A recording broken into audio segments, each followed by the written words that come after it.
Welcome, my friends, lords and ladies. It is fantastic to be back with you today. Welcome to the channel. This is the first episode of a new series that I'm doing. It is currently, right now, me recording, it is not named. I haven't come up with a name for it, but maybe I'll come up with something creative while I'm editing the video or throwing together a thumbnail. But we are traveling back to Tamriel.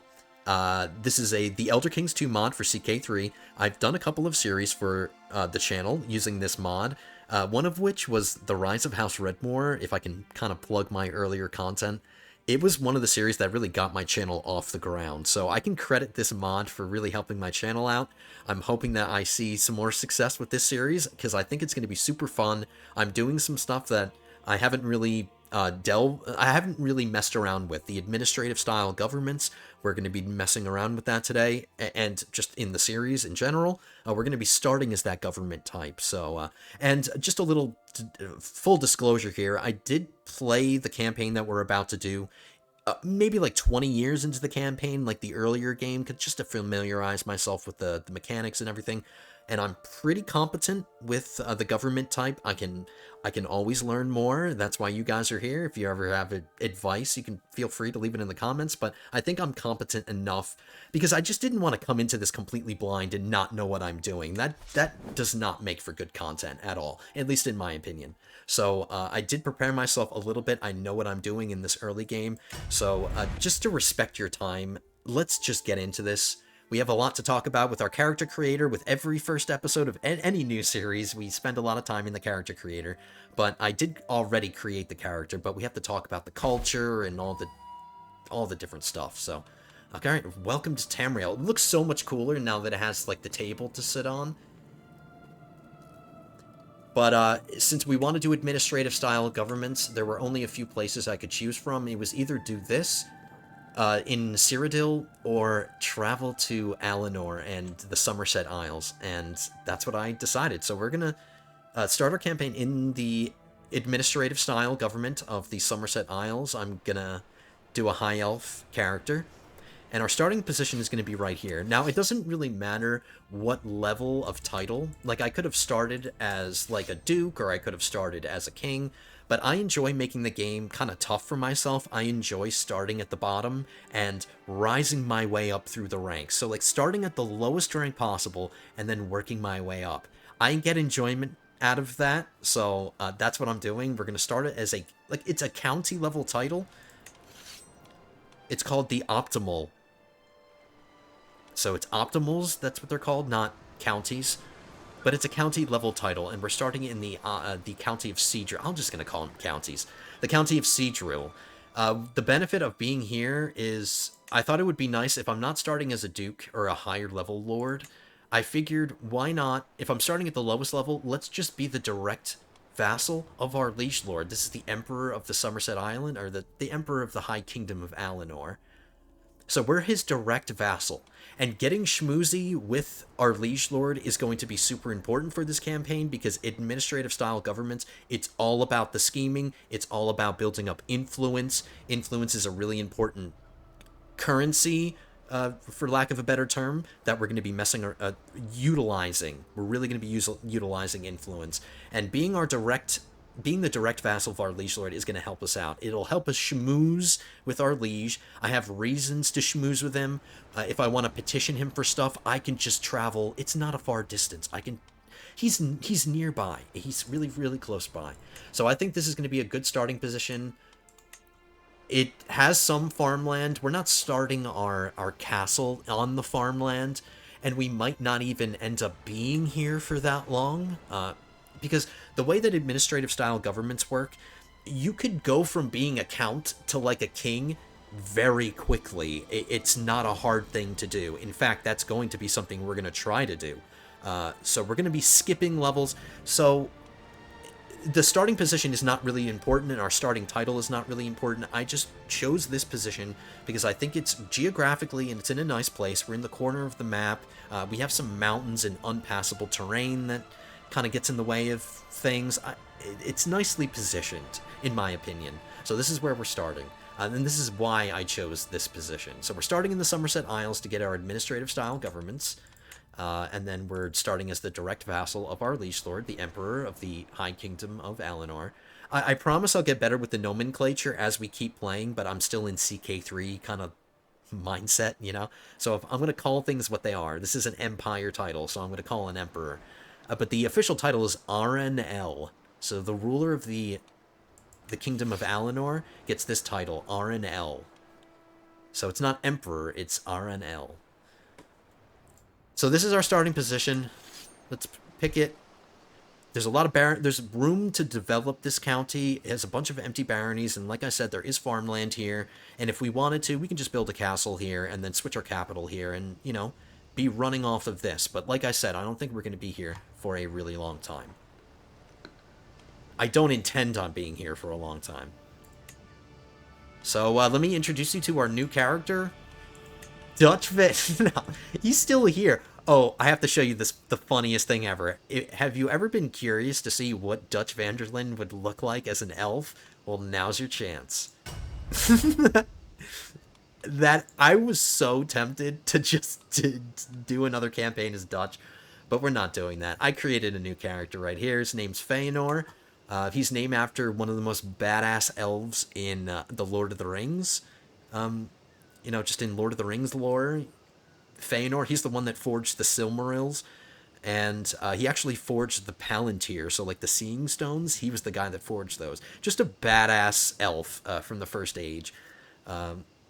So I named him Feanor. I am not good with the names, and fantasy names are just that much harder, so I'm not super creative, so I borrowed from Lord of the Rings. Our character is named Feanor, and we'll go over his personality and stuff, but before we do any of this, I want to make sure I get some things locked in here, because I have to finagle with this a bit.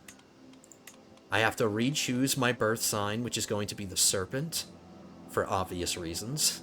It does slow down our monthly lifestyle experience by a bit, but I don't think that's really going to be a big concern. I think it will be just fine.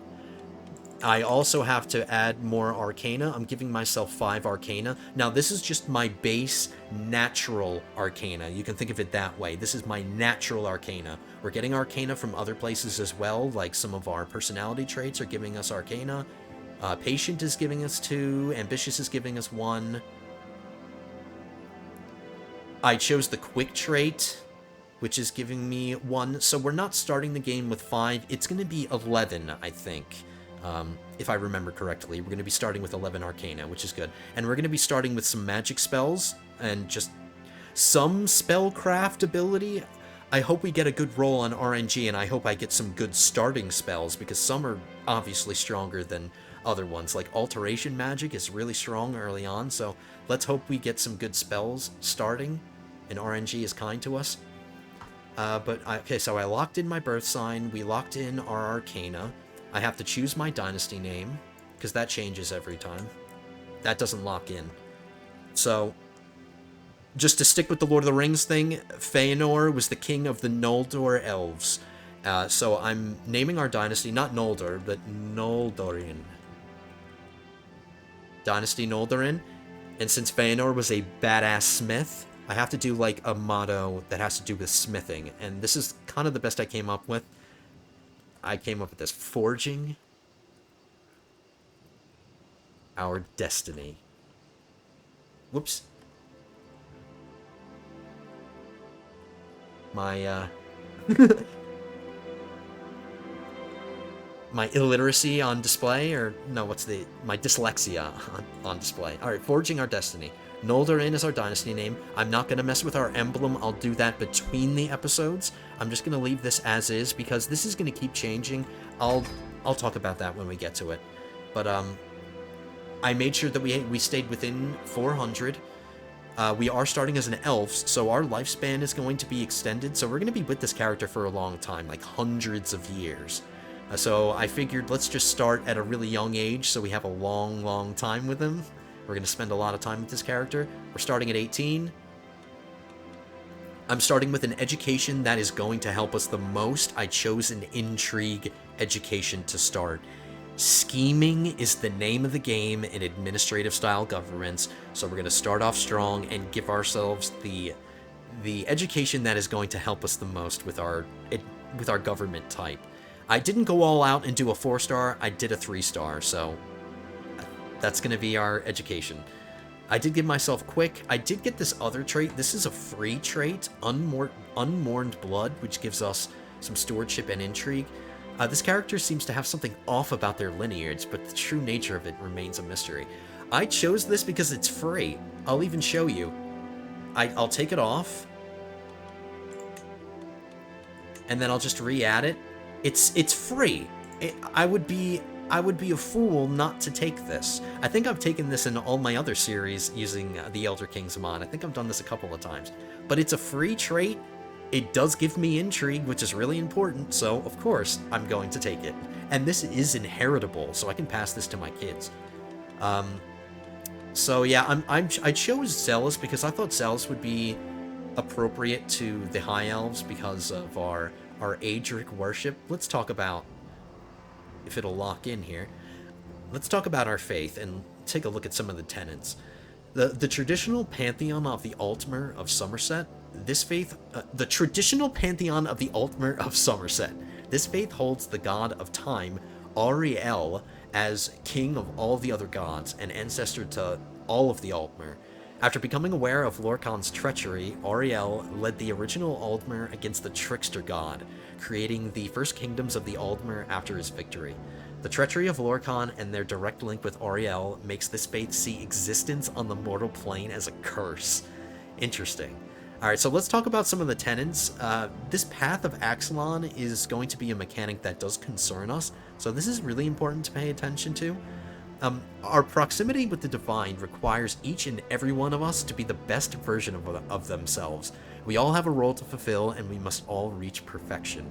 So I'm seeing this as the High Elves being super pious, super zealous, super religious, kind of uptight, and, you know, I've always seen the Altmer of like Elder Scrolls to be very pompous and arrogant. In fact, I could have chosen the arrogant personality trait, but I really don't like that trait. I'm not trying to hurt myself, I'm trying to help myself.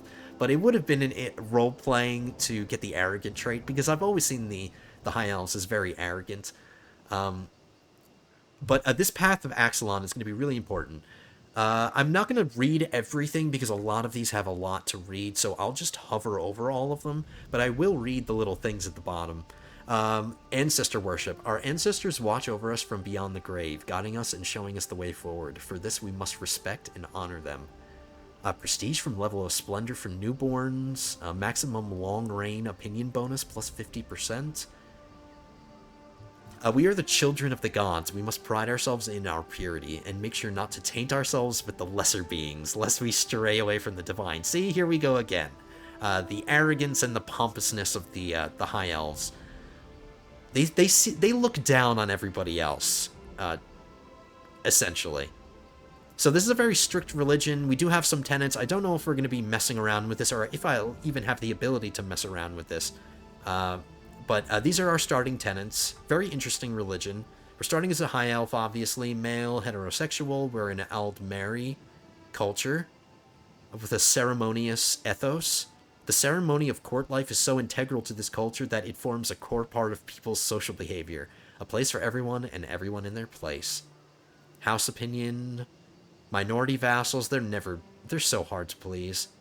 All characters of this culture gain monthly prestige, so that's pretty nice. Let's talk about some of our traditions, because all of these are, like, this is a lot different from CK3. This is all new stuff from CK3, so. And I really want to get into the mood. I really want to get into the Elder Scrolls mood. We are descendants of the Ager themselves, and to live anything less than perfect lives is to dishonor our ancestors. We have built an elaborate court culture and ceremonies based on our connections to the ancient spirits. Adherence to canon is the bedrock for an enduring and superior culture. Through strict mastery of language, scholarship, and statecraft, we will bolster our prestige. Ooh, there's some arcana. We get 2 free arcana. And that, you know, the High Elves are very attuned to magic, so that makes sense.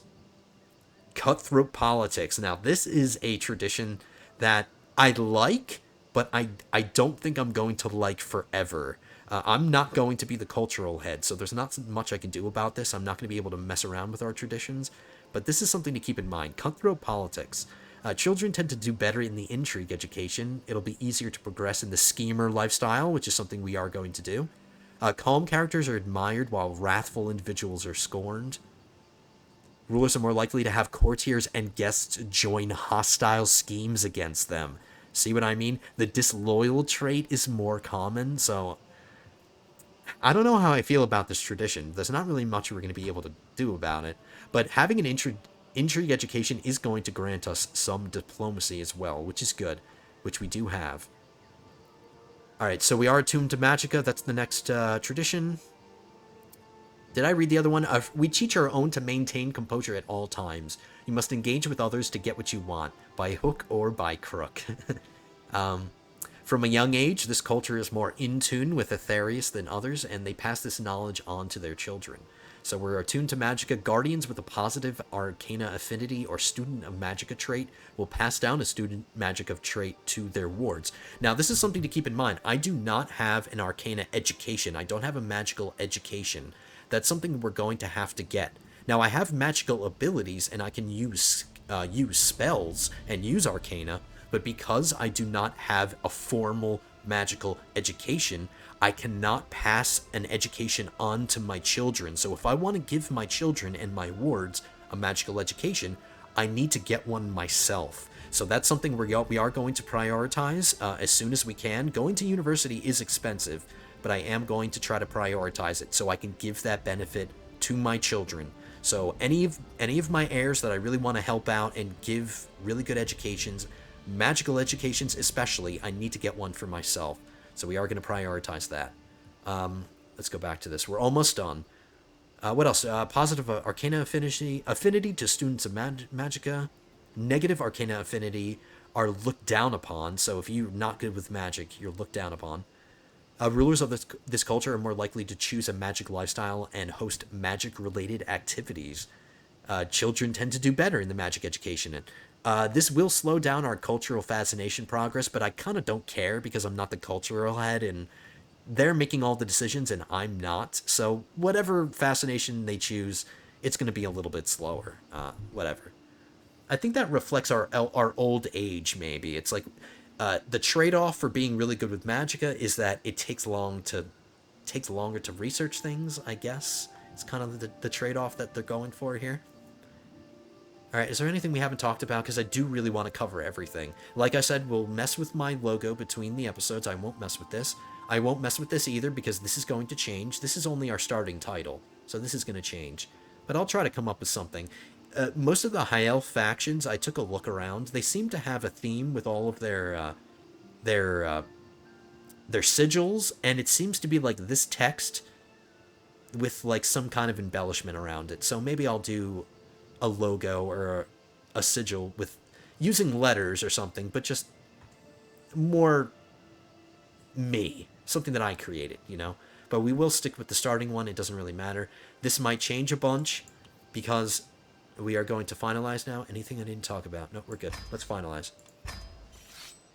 Now, I might have to do this over and over and over again. I'm not going to subject you guys to that, but I really want to get a good Realm Priest. There's a chance that I could roll Galarian the Mystic as my Realm Priest, but it's all up to RNG, and I am so dead set on trying to get him, because I get a special event if I get Galarian the Mystic, and I really want to get him. So if RNG doesn't give me him right now when I press start, I'm going to have to do the character creator over and over and over again. I will edit that stuff out. It might take me like 100 tries in order to get him. But I don't care. I'll edit all of that out because I want him so badly. So if we don't get him to start, I'm going to have to redo it all the time. But at least we went through the character creator. None of that is going to change, but like our emblem is going to change and all of that stuff. But that doesn't matter. I highly doubt we're going to get him on our first try, but let's see how it goes. Am I that lucky? Let's see. Oh! We got him. That's great. Okay, the stars have aligned. The stars have aligned. We've got Galarian the Mystic. I can't believe I am so lucky. That is fantastic. Thank you, game.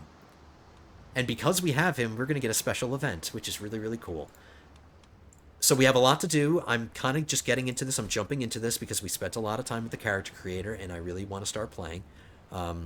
So let's do the things that we need to do, and then we can talk about administrative style governments and how we are going to, like, what our initial goals are going to be. But first, let's get the most important decisions out of the way. I'm starting with 4 domain limit. It's all right, I guess. All right, obviously no player error. We have I love this. I like that my lifestyles are multiplying. We get this new lifestyle because we're doing the Elder Kings 2 mod, but the Wandering one was a recent addition. So I'm really happy to see that we're getting more lifestyles and stuff. But the obvious one, the one that we're starting with is the one that the education that we chose, which was intrigue. And I'm immediately going to start going down the schemer tree. This tree is going to be arguably one of the most valuable lifestyle trees that we are going to finish, because we are going to finish this. But this is going to help us out so much now that we're doing administrative stuff, or administrative government stuff. So I'll start in Skullduggery. We are going to do some schemes pretty early on, so we'll grab this. We'll grab Truth is Relative. Being able to fabricate hooks is going to be really nice. I don't know if I'm going to do a lot of that necessarily right at the beginning, but having the ability to do that right off the bat is pretty nice. Okay. Lifestyle chosen. Oh, we have to see what magical... Oh my god, we got lucky again. Holy crap, the game is... Wow, the game really is helping me out here. We started with a journeyman alteration, which is really good because that means once we have 60 magicka saved up, I can cast a spell on myself. Oh my goodness. Why is the game being so nice to me? I'm not going to ask questions. Once I get 60, I can give myself gold, and I can do this over and over and over again, constantly. Because I got... If I did not get... if I didn't get Journeyman, I would have had to go into the magic lifestyle and then get this. I don't have to waste time doing that. Oh my god, that is fantastic. So as soon as we get 60 magicka, I can cast the spell on myself and give myself free money, which is so crucial in the early game. That is so cool. My starting patron is going to be... We have so many to choose from, but my starting patron is going to be Xerxes, because I do get some intrigue, which is going to help me. Learning is nice. Piety is nice. We want to grow our piety. And this is also going to add to this. Now, this is the thing that we got from our religion that we touched on. The path to Alaxon. So we have this trait here, Apraxic, and basically I'm not good in the eyes of, like, the High Elves for my ability to... Alright, Feanor is known to struggle to meet the standards of the path to Alaxon. So we're starting with this negative trait, so I need to work on this. We do need to improve this. So that's why I chose this patron. It'll give us a head start. Alright, Praxis is the measurement of a character's conformity to the strict standards of the path to Alaxon, an Altmeri philosophy emphasizing the search for perfection. Conforming to these social expectations ensures harmony within the realm. Those who stray from the path may have an easier personal life, but risk social ostracism. A ruler will be judged for their praxis by their behavior at public events, such as attending a feast or holding court. I cannot hold court because I don't have a court, and we're not going to be able to hold court for a while, actually. So the only real way I'm going to be able to improve my praxis rating is by hosting feasts constantly, which is kind of a pain in the butt. So I figured I'd just have this be my starting patron. We'll get a nice little boost to it, and then we'll have to actively try to improve it, because like I said, we're starting with the negative trait, which is giving us some bad stuff. People who have the positive version of this trait get negative opinion modifiers. It decreases my legitimacy, which is not a mechanic we're dealing with, so that's not a big deal. It does reduce my monthly piety. Wow, it does reduce my stress gain, which is a nice thing. It's just not great. This is shunned by people of my faith, so this is not a good thing. We have to work on this. So that's my patron. We chose Xerxes was the name. I should have read it. Whatever. You can read it yourselves. Some of my counselors say 0, but I just have to unpause for a little bit, and all of that will fix. We will still mess around with this. Let's grab our wife first. Now, when I did a test version of this campaign in preparation for this, we had some nice wives to choose from. So, let's see if we can get a genius and a wife that is attuned to magic, ideally.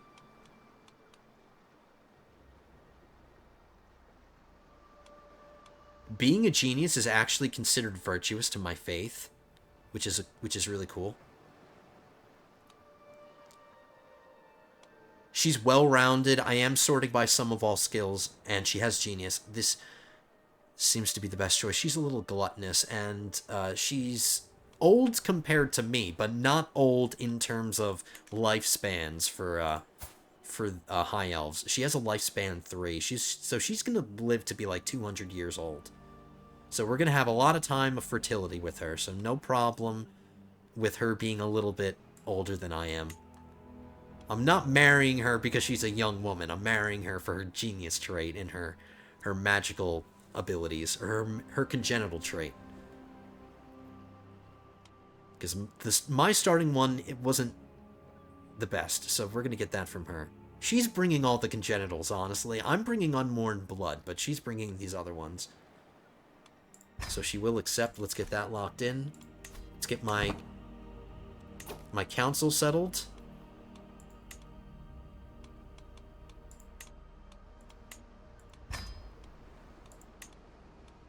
These people are most likely, even the people that I choose to be my new counselors, if I do choose one, they're probably not going to stay my counselors, because we're going to get some marriages done and bring in some new people, and we'll focus on marriages that bring in valuable counselors.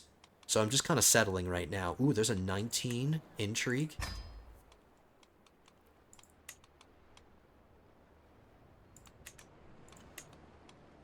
Oh, she's my steward. I have to make it... Oh, yeah, no. Swap.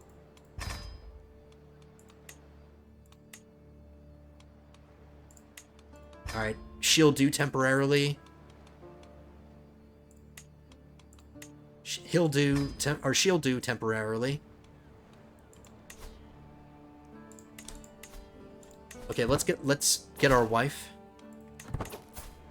Alright. I'm definitely going to prioritize domestic affairs because we need to improve opinions here. Opinions are not good. So we'll focus on domestic affairs, and I'm going to switch my wife to court politics. That'll boost some opinions as well. This is just a temporary thing. I'll eventually get the opinions where they need to be. But just to start, we have to do whatever we can to improve these. Am I swaying Galarian the Mystic? I'm not. We need to do that.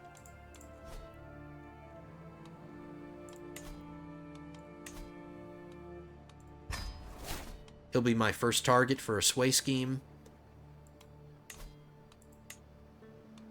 I will eventually hire a physician and a court mage. Money's just a little tight right now. It's not top priority, but I will eventually fill these 2 positions, and they're the first ones I'm going to fill. And then these are the only positions that we have available right now, because, like, there's a lot, but I just can't use them yet.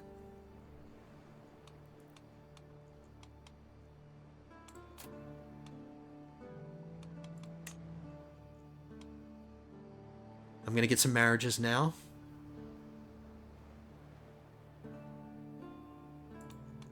Who deserves to get married to somebody? My spy master? Since I have a lot of single people to choose from here, the most skilled people are going to get married off. Because I want to keep my court very small. Scheming is the name of the game in administrations, and people are going to be scheming against each other.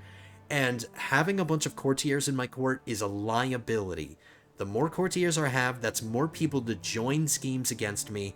And since our culture has cutthroat politics, I really want to minimize the amount of courtiers that I have. So the least skilled people, like this guy down here at the bottom, I might even just dismiss him. But before we start dismissing people, let's bring in people first. So, Spymaster, let's give you a husband. We'll sort by sum of all skills and inheritables if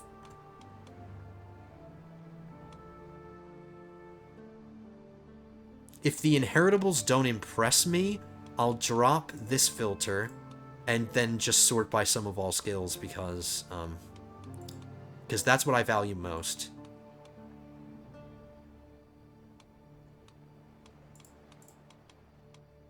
See, the thing is, if I bring this guy in, he's bringing a lot of diplomacy, but I already have a badass chancellor.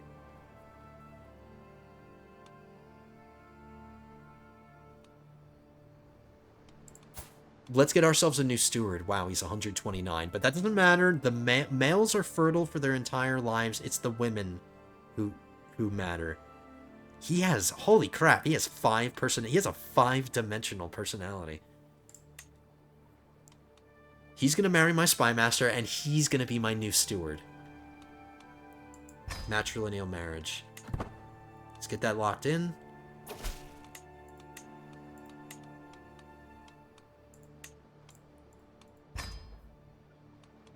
So we're already getting ourselves a half-decent council to start by doing this. Alright, who deserves a husband or a wife next?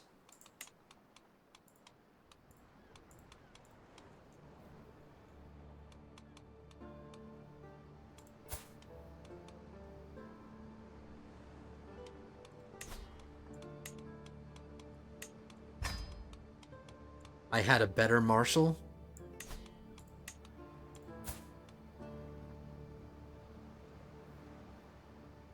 A marshal that's a craven. Not exactly suited for the job, but she's got the skill for it. Okay, let's get her married. What we need now...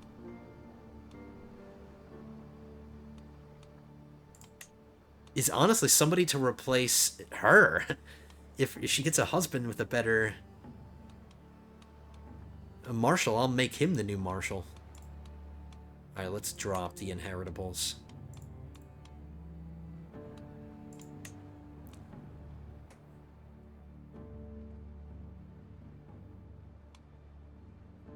I'm so sorry, my dear, but your husband is gonna be the new marshal.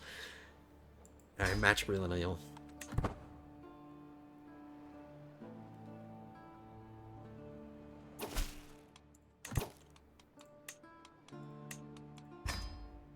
Much better.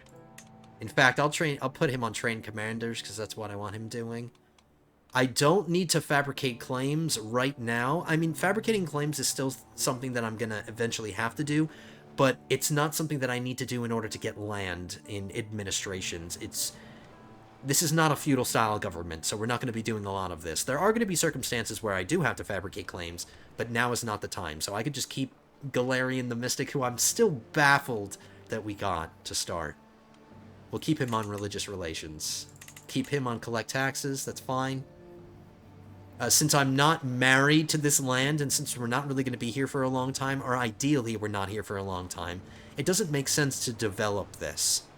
So we're not going to increase the development. He can stay on collect taxes. Alright, so our council's settled. Our starting decisions are settled. I do not have access to knights currently, so there's no necessity for me to, like, force people to be knights because it's just going to stay 0. Like, I can't hire knights. I could station a men-at-arms regiment, though. We got light footmen to start. So there's 2 different kinds of armies. I have a personal army that I carry around with me as I move around the realm and with my different governorships. My personal army travels with me. My provincial armies do not, and I don't have access to a provincial army currently. So we're not worried about that. Only 1 men-at-arms regiment. Just thinking of everything that I need to do before we unpause, because once we unpause, that's it. No factions or anything. I did want to talk about what my plans are going to be. Let's discuss that before we unpause. We got the marriages locked in and everything, so... Okay. Now, this is a little complicated. When I first looked at it, it kind of confused me. It's a lot of visual diarrhea, but I've made sense of it. So, I am currently not in any lines of succession. In order to get myself on the throne of some of these governorships, there's some provinces that don't have any governors at all. There are some governorships that currently do have rulers that don't have any heirs. Like that's this one, for example, the Kinhold of Varadan, which is a duchy level title. There's currently somebody with the governorship, but there's no one of note in the line of succession. So there are some titles that we can just easily get ourselves in the line of succession for, like, for example, this one. It's a duchy level title, and all we would have to do is just spend some influence to get ourselves on the line of succession, and if anything happens to this guy or whatever, we would then take this governorship. But I'm not going to do that. I'm not going to go for the governorships that have empty...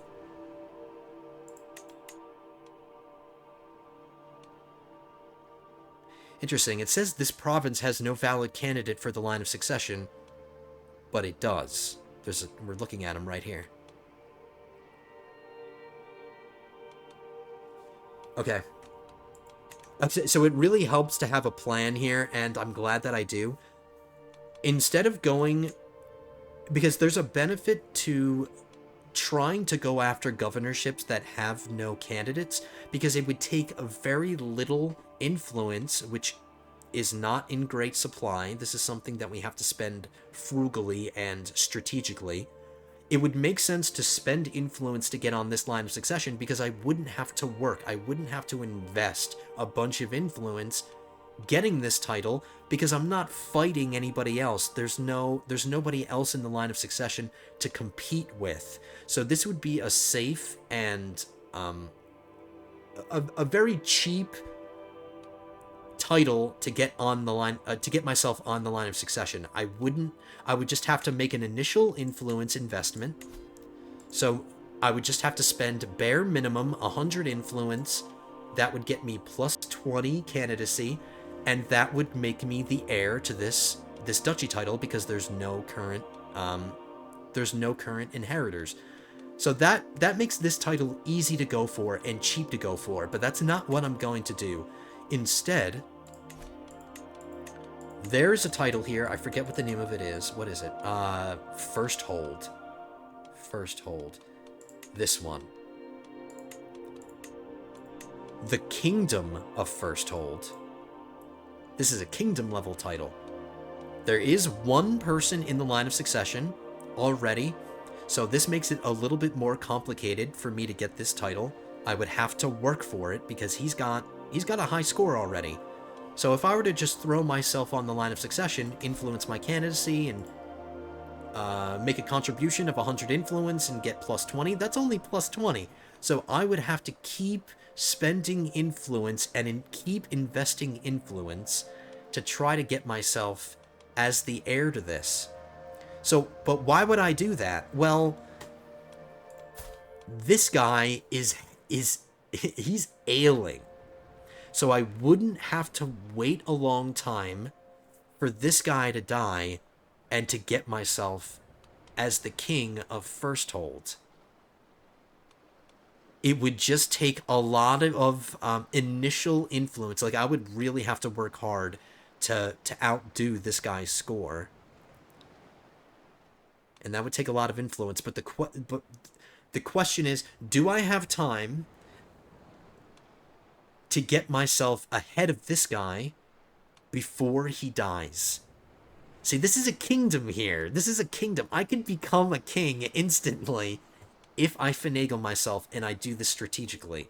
So, and like I said, I have the added benefit of knowing this beforehand. I've planned this out, so that's why I want to go for this.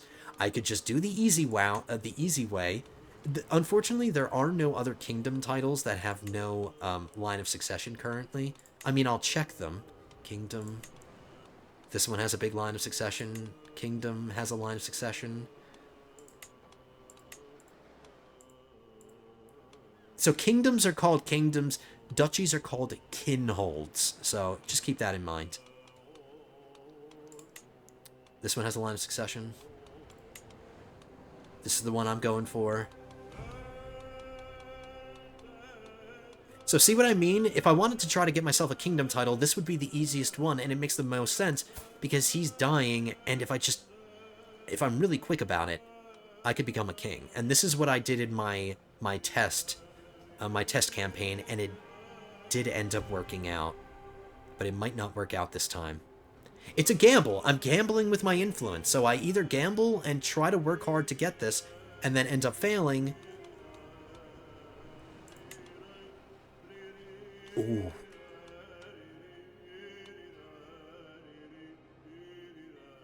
We have another kingdom down here. This one wouldn't be hard. He has a negative candidacy. His candidacy score is in the negatives. So this would just be really... Okay, I won't put all of my eggs in one basket. We'll try both of them, but if one of them doesn't work out, I'll have a fallback here. So we'll try for both of these kingdoms. We have two kingdoms that we're going to work for. This one is more pressing. The Kingdom of First Hold is more pressing because the guy's about to die.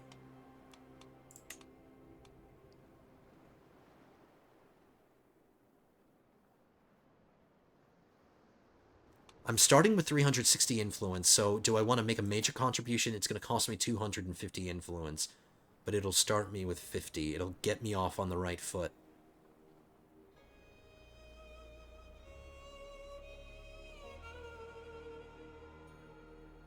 I have a big decision here. If I piss away influence trying to promote my candidacy here, and this guy dies, like, in 5 seconds, it will have been, like, a waste, you know? Ugh.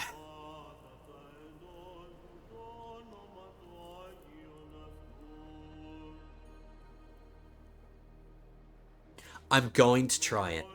There's a plus and minus to these kingdoms. The one that I'm going for, the Kingdom of First Hold, it does have a negative to it. Let's actually touch on that, because we didn't talk about cultures.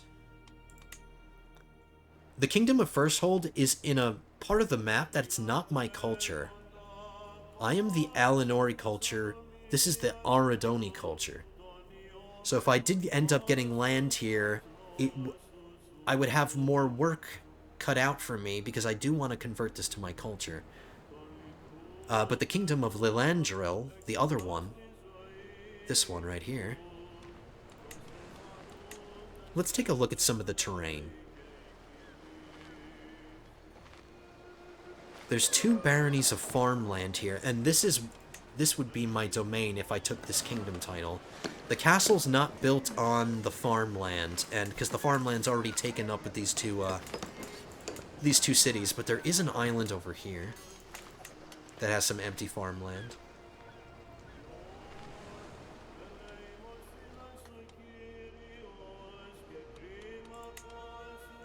So this has the added benefit of being my culture and having some decent starting terrain. Let's take a look at the terrain over here. There is farmland here, and this is the starting... This would be my castle. This would be my domain, and it's starting on...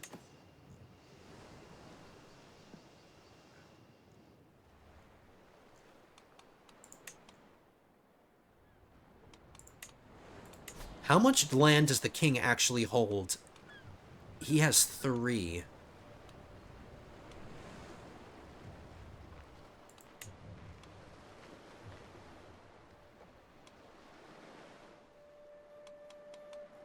He has 2.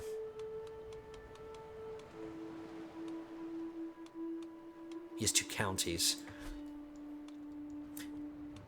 I do want to keep, I do want to mention this as well. If I influence my candidacy for the Kingdom of Lilandril, you might notice that there's also the Duchy of Lilandril title, but if I influence my candidacy on this line of succession, I also get onto this line of succession, so I don't have to In other words, I don't have to split my influence expenditure doing two different things. Influencing the kingdom line of succession is also influencing the duchy line of succession, so I'll get this as well. So we want to focus on the kingdom title. Forgive me if I'm all over the place, guys. I hope I'm making sense. I'm probably not. But it's like I'm trying to make a bunch of decisions here, off the cuff here, while trying to make sense.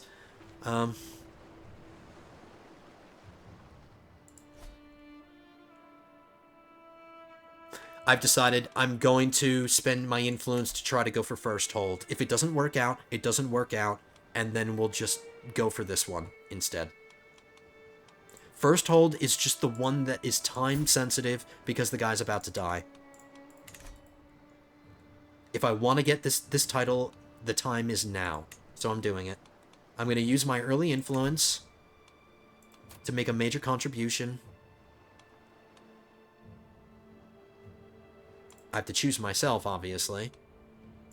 Let's see if this is worth it. Now, there's other ways that I can increase my candidacy score. I don't just have to spend influence and keep making investments. In fact, there is a cap to the amount of investment that I can make right here. It's 59. So doing this again, like doing the same decision and spending influence and influencing my candidacy again, it's going to have diminishing returns. So we made the initial investment.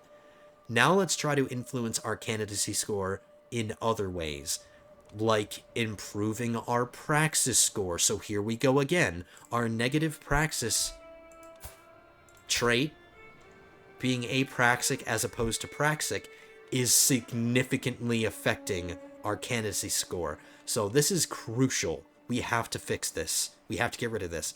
And then also, the fact that we don't have a magical education is also affecting our candidacy score negatively. So that's another way we can boost it. That would involve me going on a university visit, and that's really expensive, and that's not something I can do in the short term. Ooh, wow, time is not on my side. It's not a big deal, guys. It's not like it's the end of the world if I don't get this first hold kingdom title. We have the backup. But I just really, really want to try it. It worked out for me in my last playthrough, so I think I can really make it happen. So we are now in the line of succession. Let's try to... so we can do things like negatively affect this guy's score. So there are schemes that we can do. So instead of just investing in our score and trying to improve it, we can use our influence to negatively affect his. You see what I'm saying? So there's a lot of ways to affect our candidacy score, not just improving ours, but of negatively affecting some other candidates. There is a scheme that I can do, promote. This candidate, if I promote myself, this is a scheme. If I promote myself, I can improve my candidacy score by 20 if it's appointment succession, and 30 if it's acclamation. Let's check what it is.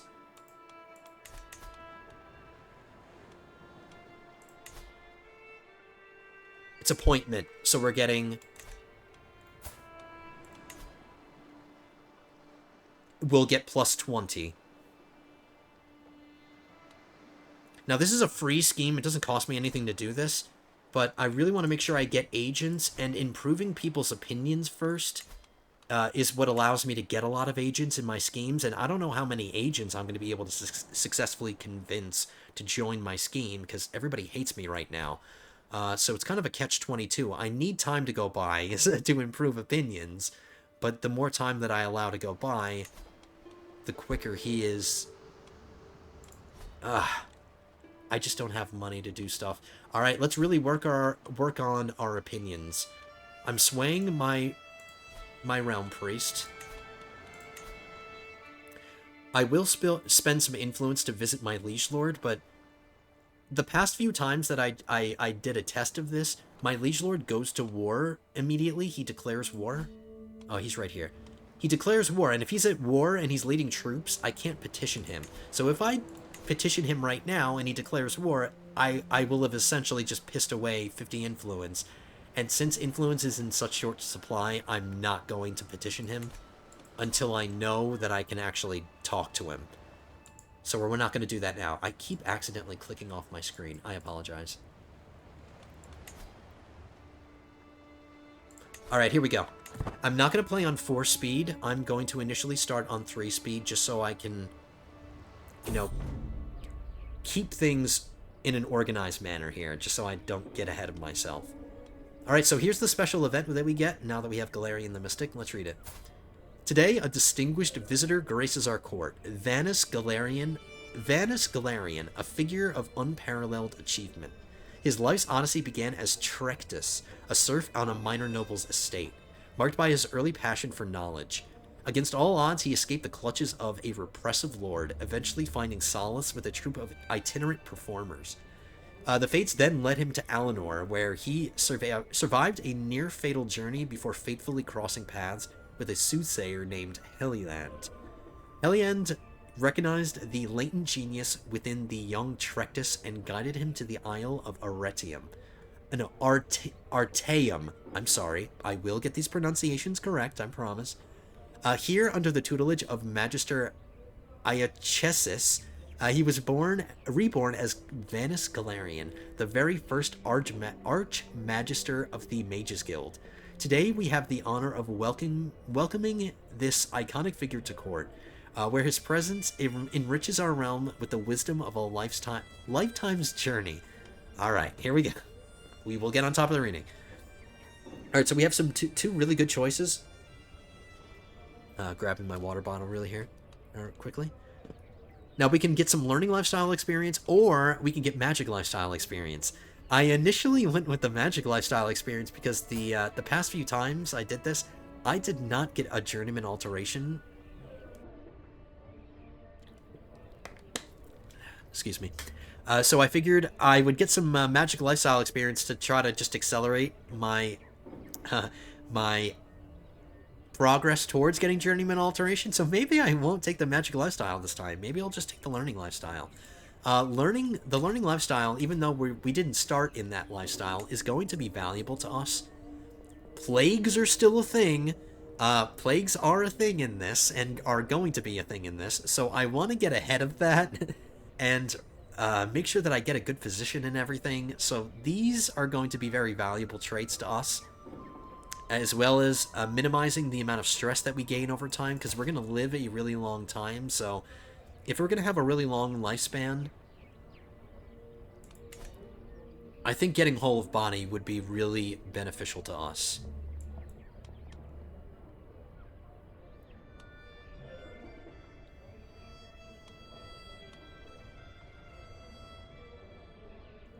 I can get him to join my court. He already joined my court. He's my realm priest. If I choose this option, he's not going to leave or anything. No, we'll make him our mage. Ah, I see. Let's see. And he's got a 5 lifespan, so he's gonna be. Damn. You know what? I can still make him my mage. If I don't choose this option, I can still make him my court mage. He can be my realm priest and my court mage at the same time, if I'm not mistaken.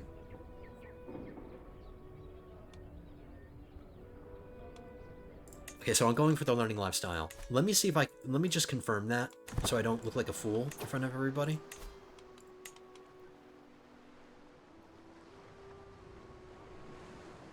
Wow, I could have sworn I would have been able to make him my mage. Shit. Okay, whatever. We're not going to get him to be our... He's in my court, okay? He's in my court. Well, we're going to end up having... Okay, you know what? I missed out on having a really good... Probably a mistake, but whatever. It's okay. I'm not going to... I'm happy that we got him. I'm happy we got him. We'll still get a good... We'll get a decent mage. What were his strengths again? Let me see.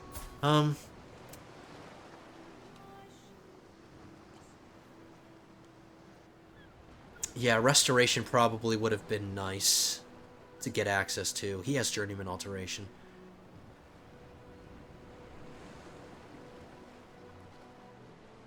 Alright, not a big deal. Not the end of the world.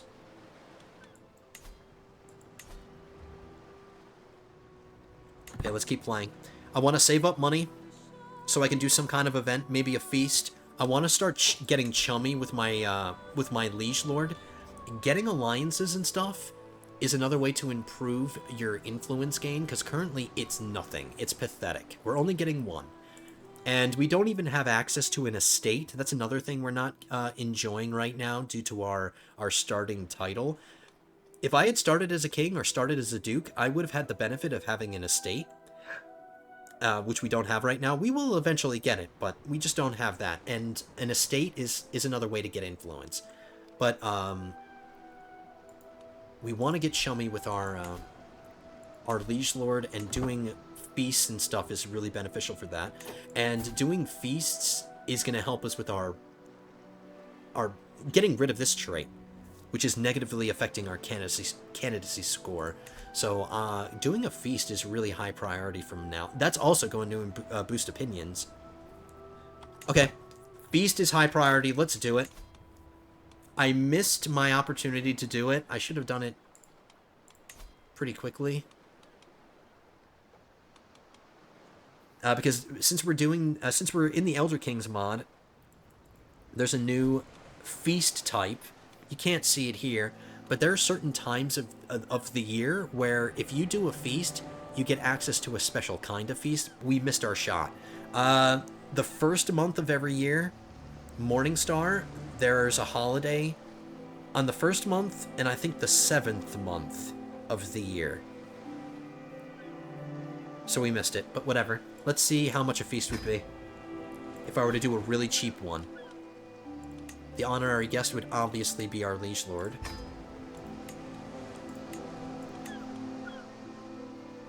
Ooh, maybe we could just try to befriend him too. Ooh, that would be really, really good. Let's try to befriend our liege. It's not going to be that expensive.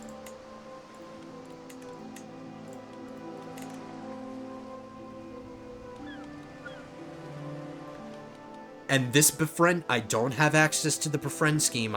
We haven't gotten into the diplomacy lifestyle, so this is my one chance to try to befriend my liege lord. So we need this to work out.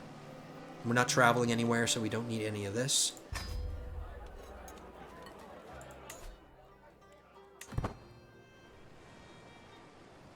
Whew, alright, let's cross our fingers. We need to be our liege lord's friend, and we want to improve opinions, and then as soon as we boost opinions at the end of this feast, we're going to promote ourselves. And then, due to all the positive opinions that we're going to get as a result of this feast, we should have no problem hiring a bunch of agents to help promote us. Oh yeah, another thing I needed to do, my spy master is immediately going to start finding secrets. Secrets are going to be really, really valuable for us. Getting hooks on people is really important because I can use said hooks to tell or to get people to help me boost my candidacy score for different titles. So for like example, if I were to get a hook on the King of Sunhold, I could use a special scheme, ask to influence candidacy. Pay High Kinlord Sorkelin, in this case, to spend their influence to increase a character's candidate score for governor, for whatever. This is just an example. But I can ask powerful people to spend their influence to boost my candidacy. And that doesn't involve me having to spend any of my influence. So that's a free way to try to boost my candidacy score, but I need hooks. I need hooks on people. So I'm so glad that I remembered to do that. Immediately find secrets. And my spy master is really skilled. 19? Hell yeah. We should have no problem finding some secrets. Alright, let's go. Alright, we just basically bankrupted ourselves to fund this, but it's going to be worth it.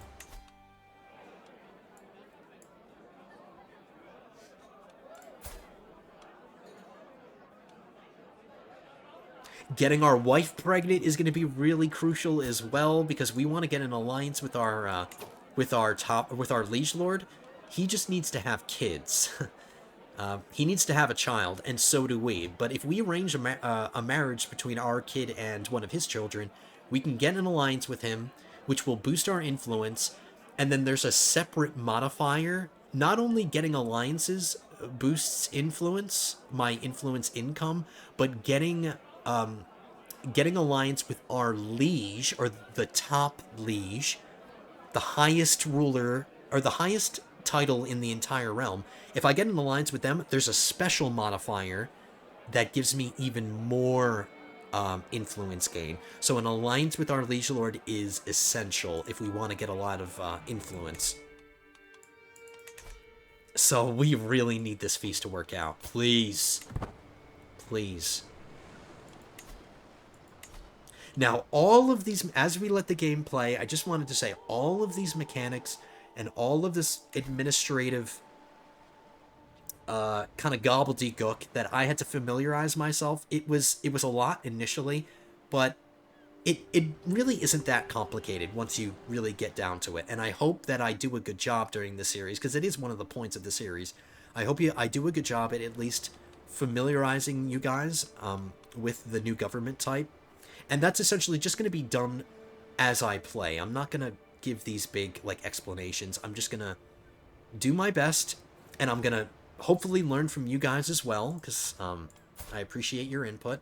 I am by no means an expert at administrative-style governments. I'm here to learn, but I know enough to at least get us going here. There's always room for improvement. All right, here we go.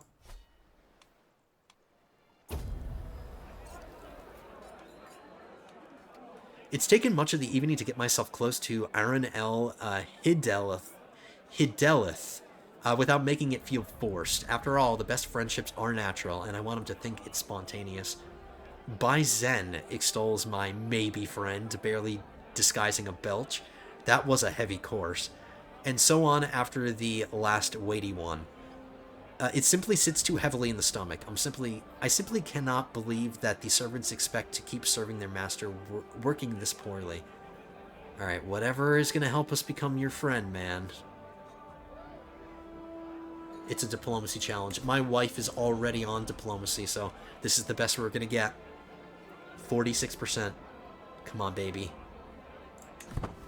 Nope. We grew closer, but we didn't become friends. Alright, another event, and this is going to improve my praxis. So maybe we'll get the positive trait at the end of this. In the middle of the feast, I spotted a talented bard singing a song I've never heard before. I decided to pay attention to the music and its lyrics. It was a truly profound and pious song about avoiding the Prince of Destruction's wicked harm, and I could see the guests really inspired by it. There's only a 10% chance that I get this faithful blade, but whatever. Alright, this is going to improve opinions. Everybody of my faith is going to get a plus 10 to their opinion. And this is only for 10 years, but... Alright, how's this guy doing? Still alive. The game will tell us. Since I'm in the line of succession for this, the game will tell us when he dies. At least I think it will. We do have 60 magicka, so let's give ourselves some gold, because we need it. We'll use transmute on ourselves.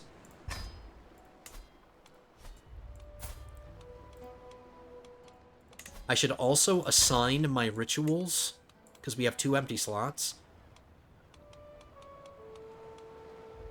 And that makes it easy. We only have 2 to choose from, so we'll just...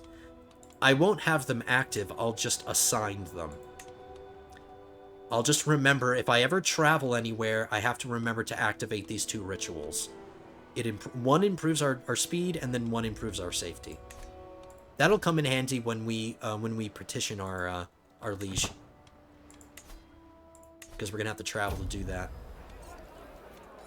As the bard ends what must be the 7th consecutive performance of the Red Diamond song, and we're all used to that, because every time, at least in Skyrim, you constantly hear the same frickin' the same songs every time you walk into a tavern.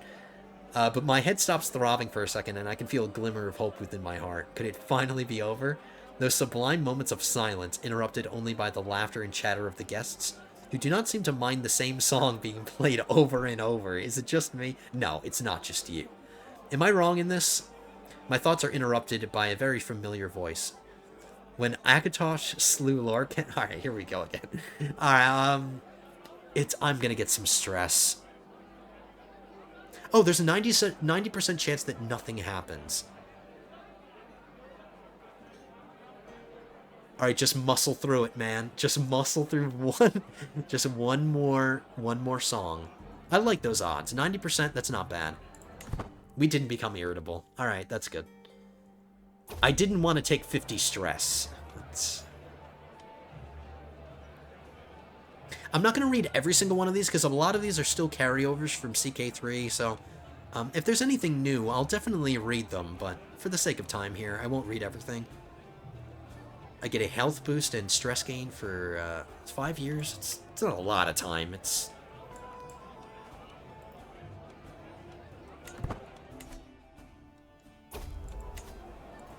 How are we doing on time? Ooh, we just hit an hour. Okay, for the sake of this being the first episode, and since we did spend a lot of time in the character creator, I'll go to like an hour and a half. But that's not going to be for every episode. But maybe it might end up being every episode, because I consistently go over time. But we'll go to an hour and a half for this episode, just to sink our teeth. But I don't want to intimidate any new viewers who might be watching. This might be the first series you're ever watching from my channel, and if it's too long, I can understand. It could, be off-putting, so... Alright, so I lost a bunch of stress. I gained a bunch of prestige. We didn't get to the next level. How are opinions?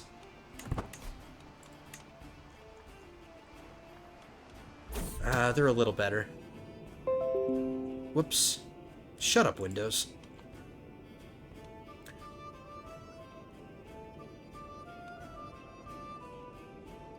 Oh my goodness. We just learned a secret against the guy whose title we're trying to get.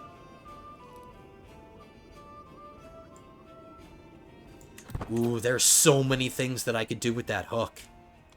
How do I use that hook? Well, we need to blackmail him first. And what's really cool is that blackmailing gives me influence. So that's another reason why we want to get a bunch of hooks on people. Even if the hooks in and of themselves don't end up being valuable, just the fact that we're blackmailing somebody gives us some influence. So we could just actively get some influence quickly by just blackmailing a bunch of people. But we need secrets for that, so that's why finding secrets is so damn important. But I will blackmail this guy. Let's get this hook. It's 100%. That gave us some influence. Now the question is, how do I use that hook?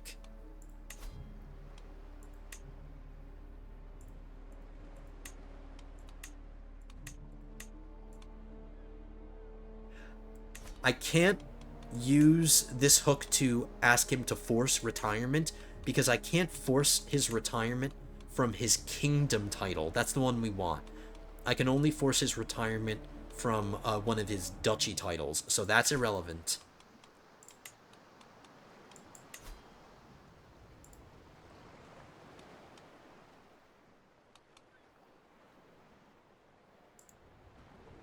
What do you mean I don't... What do you mean you need an available hook? I have one.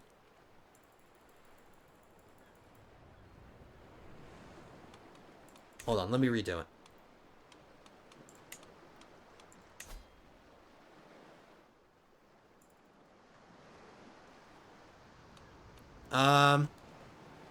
Excuse me.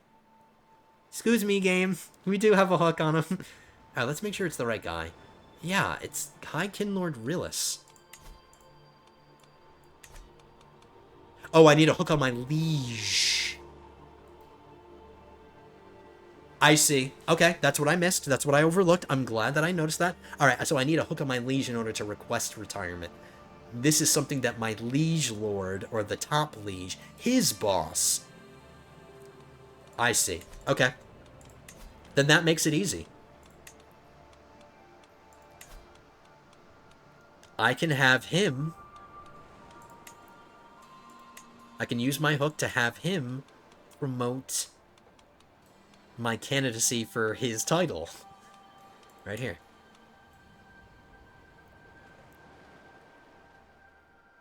I'm just thinking, is that the most valuable use of this hook? I could always just get another hook. I'm sure I can get another one. I can always just fabricate another one. But is this the most useful...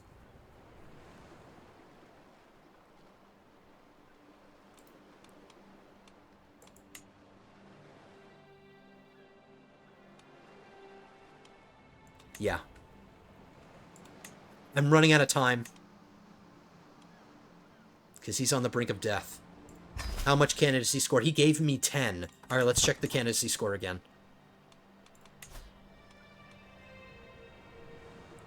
I have another competitor.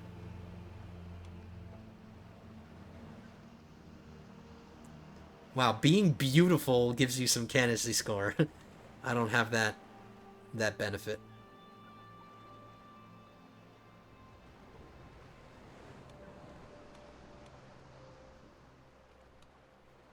I'm kind of losing hope a little bit.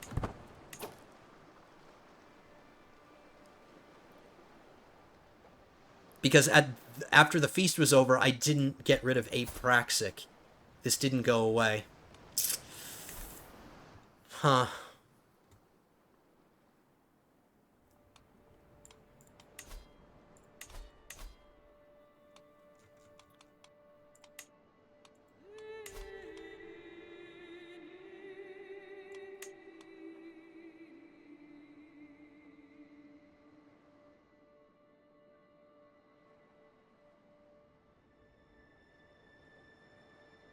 I'm just thinking to myself, I don't think that other kingdom is... I don't think I'm going to be able to boost my candidacy score high enough to get myself at the top of the line of succession for that other... for the Kingdom of Firsthold.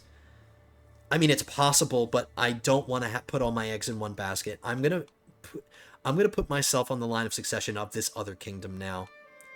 And since there's no other candidates to compete with, we'll just spend 100 influence. There we go. So we have a fallback.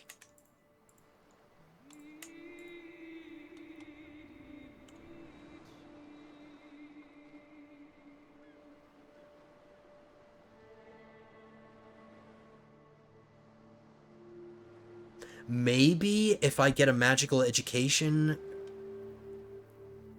quickly enough.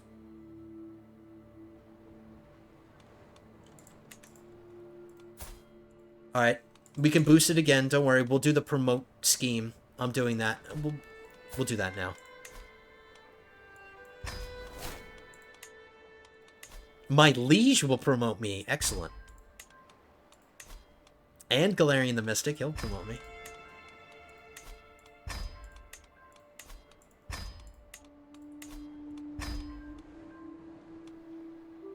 It's not going to be enough after we promote ourselves, because it's only going to, what, add 20? I think that's what it said it was going to do, add 20 to our candidacy score. That's not nearly enough, but I need to do this now. Like, if I'm going to try to get it, I have to do this now before the guy dies. So let's see if we can promote ourselves. Maybe my Spy Master will find some more secrets against some other lords that we can influence to try to promote us. And do we want to petition our lord? Did he declare war? He didn't. That'll give me some free money to go to university. If I petition my liege and the second I do it, he declares war on somebody, I'm going to be so pissed. But he still hasn't declared war on... Oh, and his wife is pregnant. Ooh, that's good. That's really, really good. Alright, so Galarian the Mystic, he's at least in the positive. I'm going to stop swaying him. And I'm going to begin the process of seducing my wife so we can have children. Because if my liege lord is having kids, we need to have a kid that can marry his kid. So I'll start seducing my wife. Let's petition our liege.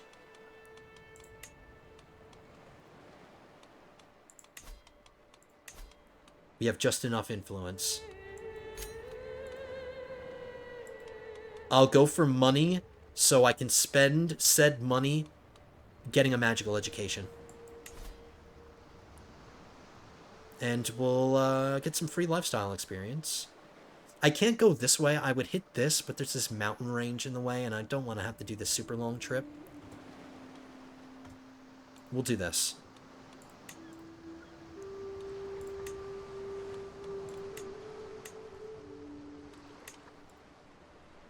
Some stewardship lifestyle here. Diplomacy here. I get the traveler trait here. Stewardship here. I'll hire a mountaineer just to get the safety and just to help the safety a little bit.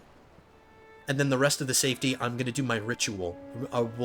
We'll activate our rituals, which will improve our safety too. I just want to skimp. I just want to save as much money as I can. If I wanted to be completely safe, I could just hire mercenaries. But I don't want to spend that 10 gold. We'll just spend 2 gold. That's enough. I'm not even going to hire a caravan master either. That's good enough. To activate both of these. And then hopefully with that travel safety, we should be fine. Liege Lord, if you go to war, I'm going to scream. I'm going to flip the hell out. Don't you dare go to war until I get there.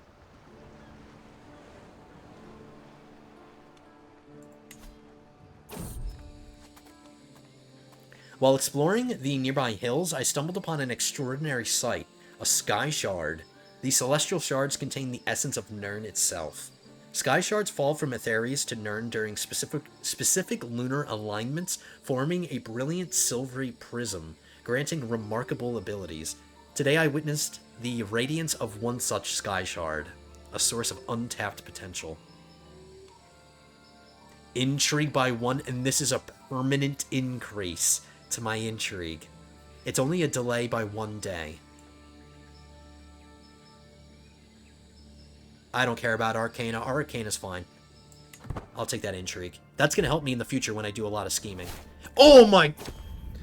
Okay, he's still here. Oh my goodness. He did declare war on this freaking ugly goblin. Wow, we literally just cut it so close.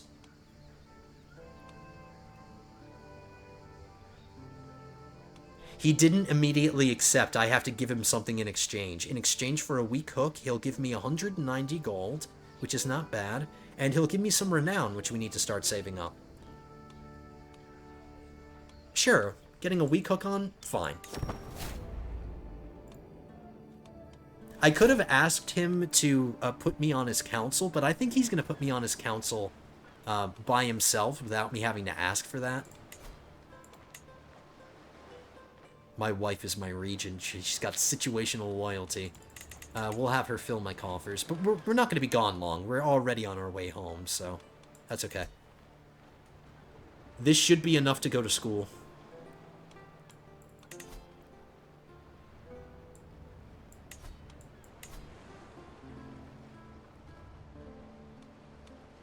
Alright, opinions are improving. Let's check my...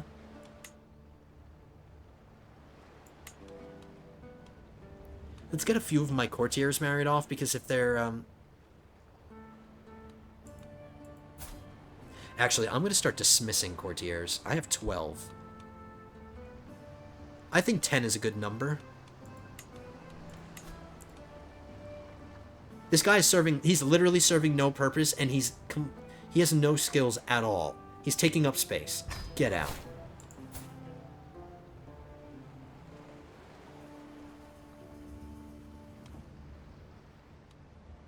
I'm sorting by unmarried. So these people, I'm not dismissing anybody who's married.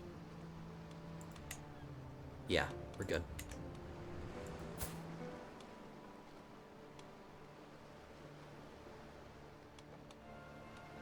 This guy doesn't like me. I don't like you either. Get out. Taking up space. You're eating my food. And just to make up for getting rid of some of those people, I will bring somebody who's pretty skilled in. I'll try to balance telling people to leave.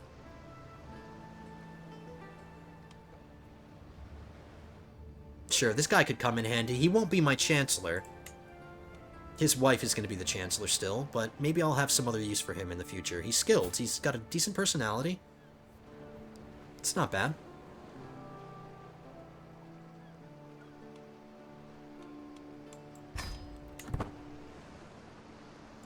There we go.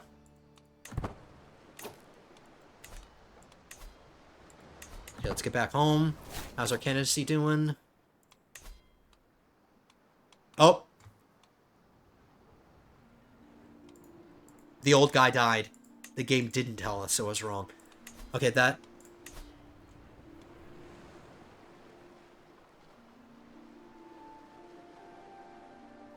Alright. It didn't work out. It doesn't make sense. Okay, so it's kind of over and dusted with. I shouldn't really keep pouring influence into trying to get myself on the throne of this kingdom. I think we missed our shot. I think that was it. And that's okay. I don't regret at least trying. It was worth it to try. But I think I'm going to focus all of my attention on this other kingdom now. This kingdom of Lilandril. Let's see what the... See, I'm still the only candidate.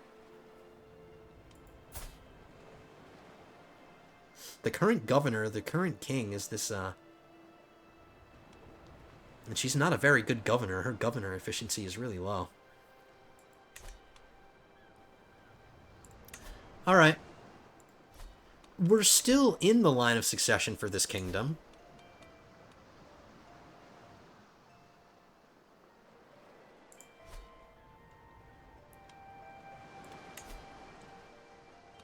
Alrighty. I don't have any influence to spend, so there's nothing I need to do. So we're still set up for this. We will need to keep checking this occasionally because maybe a new candidate will come along. Somebody else will be in the line of succession. But we have a head start. We have a pretty decent head start. So I'm not necessarily rushing to do this university visit. But I am still. This ticking clock is done. While venturing through the plains of Selinel, I stumbled upon a monolithic structure adorned with the celestial engravings. This enigmatic stone bore celestial inscriptions that promised to grant me the celestial... How many times are we going to say celestial?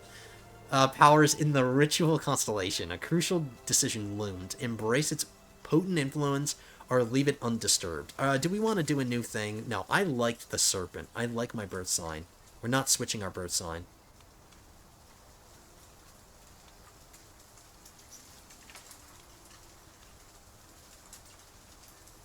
I'll accept its boon for 50 piety. That's not bad.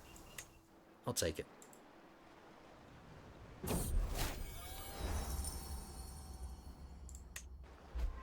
Okay, we're back home.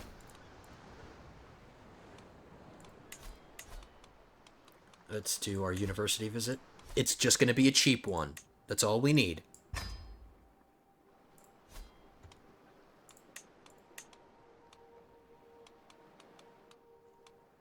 I'm still doing my rituals, so those are still active. There's no danger. I don't have to do anything. It's going to cost me 194 gold unless I turn it up to 3.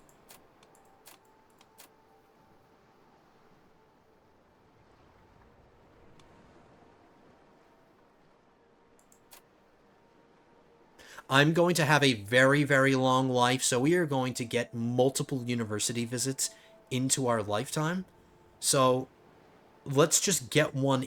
Let's get a magical education. We don't have one yet, and that's all I care about. I don't care about how good it is as long as we get one. We are going to be missing out on getting an illustrious book artifact at the end of this, but I really don't care.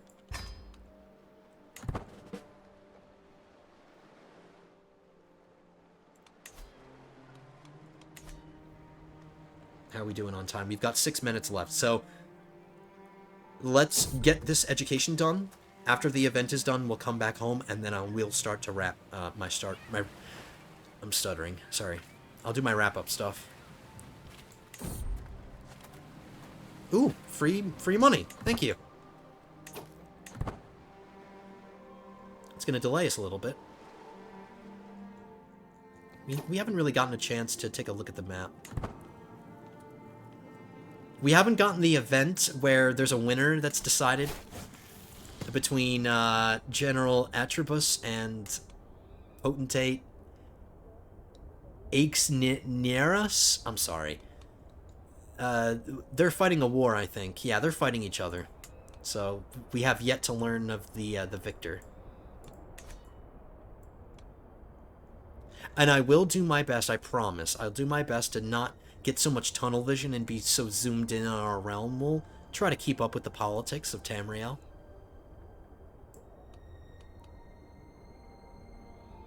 Alright, already becoming much more successful. As I approach the College of Sapiarchs, a sense of awe sweeps over me. The walled compound rises in quiet grandeur, and only with special permission from the Portal Master have I been granted this rare privilege to enter. Oh yeah, we had to do a spell. Like, in order to get into the College of Winterhold, you have to do, like, a spell test. So I guess we passed that test. A testament to the solitude in which the Sapiarchs pursue their studies, each devoted to a single profound discipline. There are few, if any, places in all Tamriel where one might gain a deeper understanding of magic. Of course, where there is knowledge, there is also distractions, and I'm certain this place offers both in abundance. Yeah, well, we're gonna try to get distracted as little as possible, man. Focus on your studies.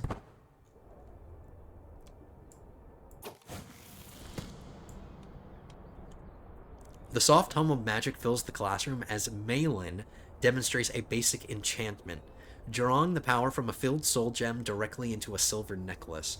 I watch, entranced by the precision of his work and the faint shimmer forming over the metal. When he finishes, he offers me a chance to try some enchantments myself. The necessary materials are all at hand. Alternatively, I could continue observing his technique, focusing on the theoretical aspects of the craft. Alright, well, what are the odds? 51%, 50%, or we can just improve our studies.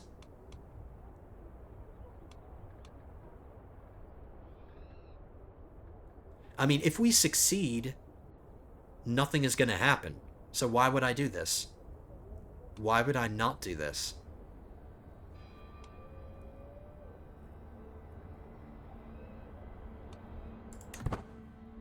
Let's focus on our studies and trying to get the best one we can.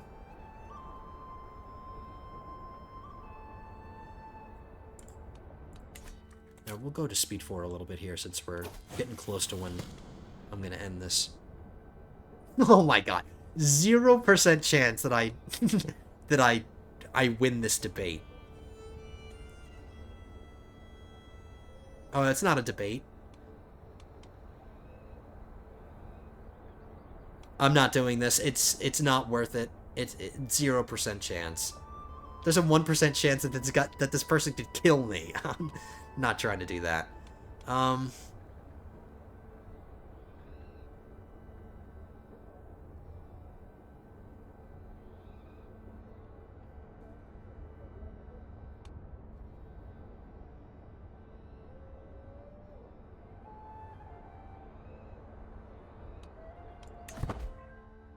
I didn't want to take that stress. It's not worth it. Ooh, my spy master's giving me some secrets, too. It's a nobody.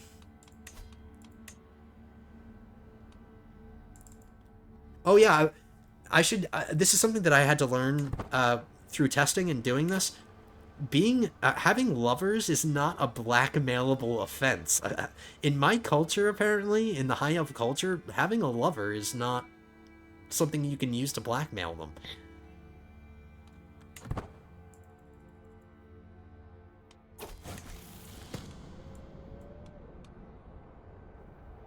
In a dusty corner of the library, Miritar approaches me, his face alight with excitement as he unfurls a set of scrolls covered in hastily scribbled notes. "Excuse me," he says, voice a mix of eagerness and caution. "I've been toying with a few new spells, helpful ones, I think." but I need to test them on someone to see if they work as intended. Would you help me out? I assure you it'll be to your benefit. At least, I think so. This piques my curiosity. Magic is about pushing boundaries after all, but I can't help but wonder just how safe this experiment will be. No pain, no gain, my friend. No pain, no gain. Unnatural vitality for... Why did... Oh, why is it... I just got prompted for a negative thing, but this is positive. I got a health boost and my fertility just got boosted by 100%. So that was a positive thing, even though the sound effect was the sound effect of a negative thing. That confused me. That threw me off. Like, the positive sound effect is like a chime sound. It's like a chime kind of sound.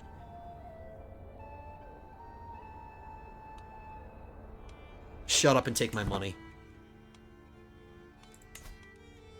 If we get to 2, I'll be satisfied. If we get to 2, I will be satisfied.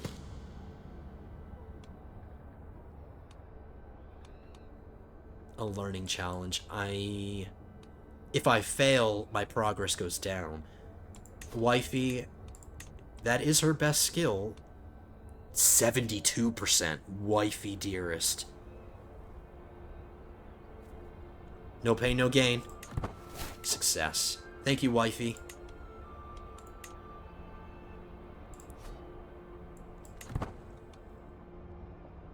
Alright, we got to 2. I know I'm not employing a physician, and I know I'm not employing a court mage. Money is not... It's not in the cards right now.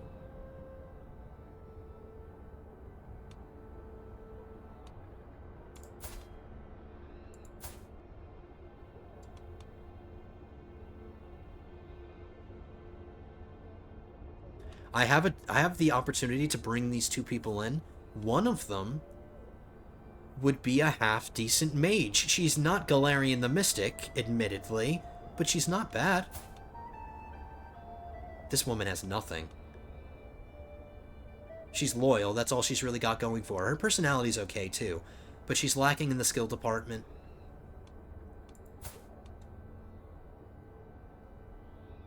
She's got Journeyman Alteration, too, so I'd be able to use her to give me money. What's my magical like? Oh, we're still saving up. Okay. I'll bring them in. I'll spend the 15 gold. I'll fire her and tell her to get out, but we'll keep her and make her my mage.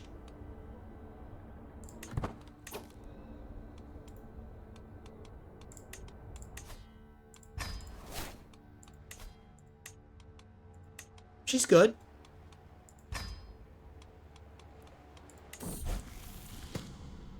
Alright, Veridil may be well versed in the arcane arts, but it's the duty of a ruler to familiarize themselves with the actions of their subjects, and to keep a close eye on them if needed.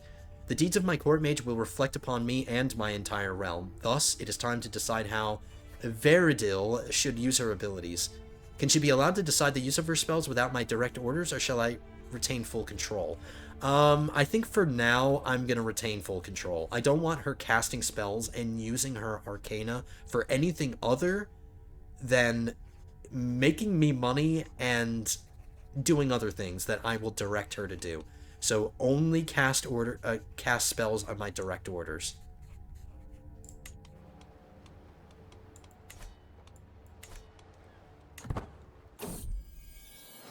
And wifey's pregnant. I don't think we're going to get to find out what kind of kid that we have, because I'm not waiting that long. I really do want to wrap it up. We got the Novice Evoker, so we did get a magical education. It's only a 1-star, of course. It's not great, but it's better than nothing. We just got 2 free Arcana. Everybody of my culture got just 2 opinion, so that's good too. And if I ever get into the magical lifestyle at any point, there's more...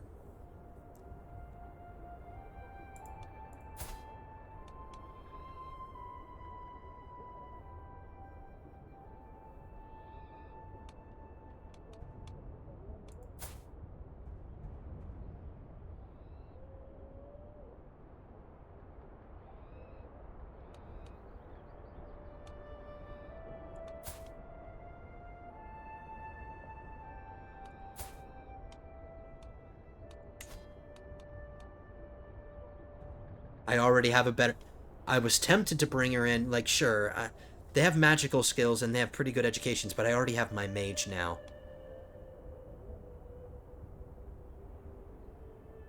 And since I'm not trying to fill my court up with unnecessary people, I'm just going to pass on it. Did we get some free skill points, though? We did. We got 2 free magic skill points. I'm going to start in restoration.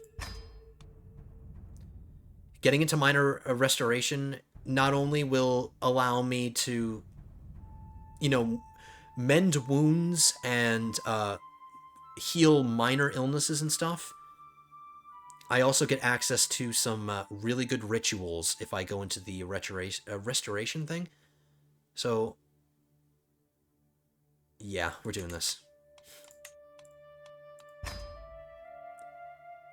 Normally I prioritize alteration so I can get the free money spell, and then restoration is the other one I do like, so we're gonna do this.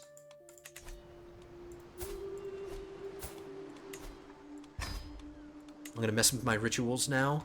We'll keep the travel speed. Let's get rid of the travel safety, because this is a drain on my magicka income.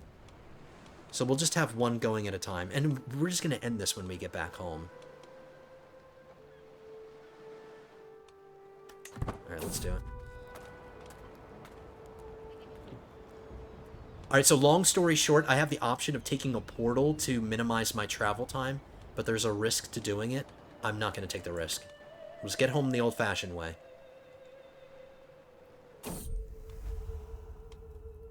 We became our wife's lover. Cool.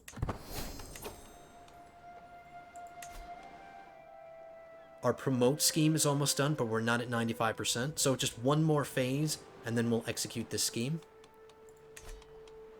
Oh, let's reopen this. Okay, as soon as we get home, I'm ending this ritual.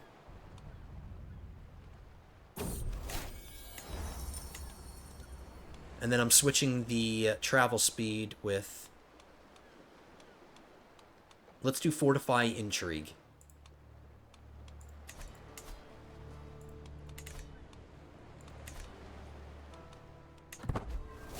Alright guys, we are back home.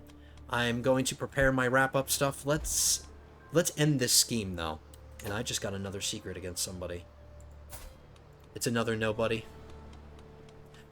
One way you can tell that it's a nobody, not only because they're not, because they don't have a title, but a good way to check is to see if, when you click on a person, to see if they have access to these special appointment schemes. If they don't, then it's not really worth using a hook on them. It's worth it to blackmail them, because it does give me influence. So I will blackmail this woman just to get the influence, but there's nothing I can really use this hook for.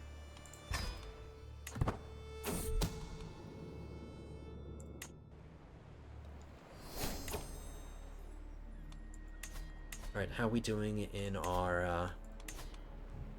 Still the only candidate. And now that we have a magical education, you notice that my magical skill is no longer a negative. It is now a positive. So now my score was boosted for this, and then also boosted for this. And look at this. Now we have 100, and we've gotten even closer to number 1 here.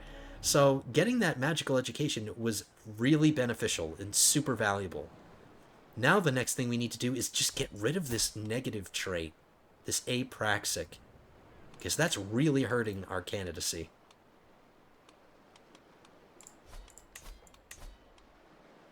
Minus 40. So we'll try to do something about that. So we have our eggs in 2 baskets. We have the Kingdom of Lilandril that we're working for. This is the most likely one that we're going to get. I mean, we could get both. There's nothing says that we can't get both, but this seems to be this is the easier one because I don't have any competitors. This is the harder one because I do have competitors, but we are making progress. And we're going to make even more progress once this this promote scheme is done. All right, we'll end it. Execute with confidence. Success. Gained promoted for 10 years, so that boosted our candidacy score by 20, but it's only a temporary thing. It's only going to last for 10 years. And if I were to promote myself again, it doesn't stack. It wouldn't stack. So there's no point in doing it over and over and over again. So, one and done. So now 80 here. 120 here. Look at that.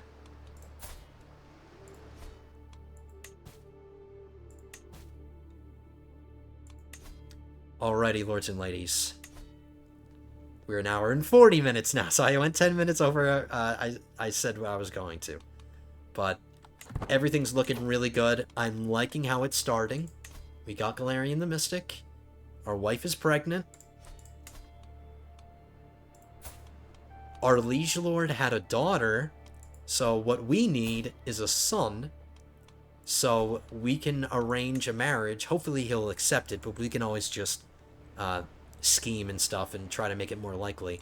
But if we can get an alliance with our liege through marriage, that'll boost our income, giving us more influence, making it easier for us to get one of these titles.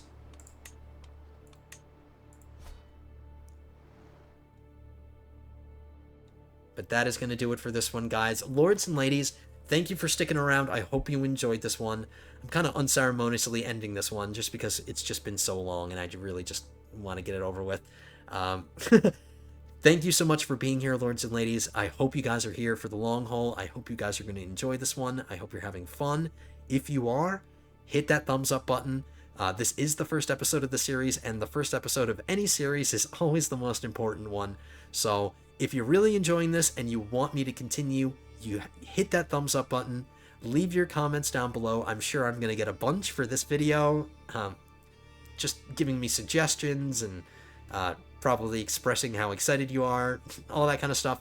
Leave those comments, guys. I appreciate it. It helps the channel, it helps this video, and it'll help the series going forward. So I appreciate it if you hit that like button. If you're not subscribed, go ahead and do that as well. And I hopefully will see you guys in the next one. And I really, really hope you guys are here for the next one. I'm so looking forward to this series. But anyway, lords and ladies, I'm fumbling as I tend to do. Hope you guys enjoyed this one. I hope to see you in episode 2. But until then, lords and ladies, have a good one.